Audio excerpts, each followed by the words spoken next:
Search for a killer continues this morning after a woman is found dead in a North Nashville apartment. The 52-year-old victim's brother found the woman's body late last night. The victim's brother says she was living with a man who was arrested and jailed earlier this week, so she was living alone at the time. When he didn't hear from the sister for a few days, the victim's brother got worried and checked on her around 9:45 last night.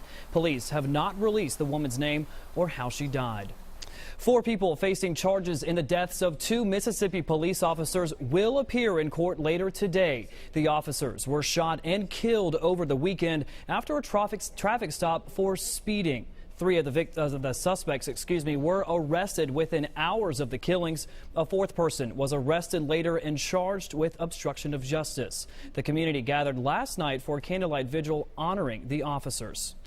It was not a good Mother's Day in the Midwest. Another powerful tornadic storm system hammered people in Arkansas and Texas. In the tiny town of Van, Texas, at least 10 people are still missing after a suspected tornado destroyed dozens of homes and businesses last night. Don Champion is there.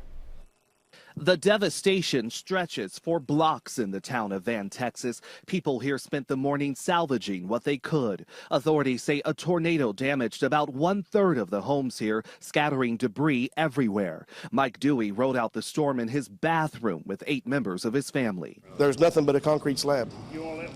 That's all that's left.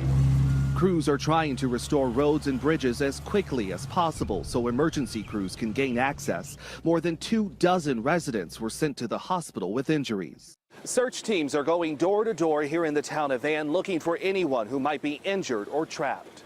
Deadly storms have pounded Texas, Oklahoma, and Arkansas for days. Overnight, a tornado killed 2 people in Nashville, Arkansas.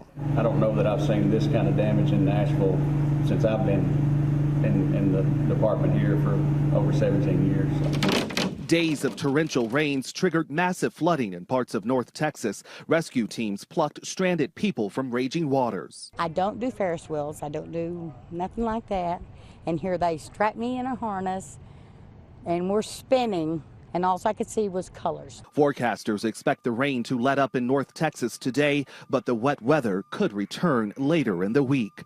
Don Champion, CBS News, Van, Texas. Rescuers are hoping the people who were unaccounted for still this morning will turn up later today, safe in other nearby locations.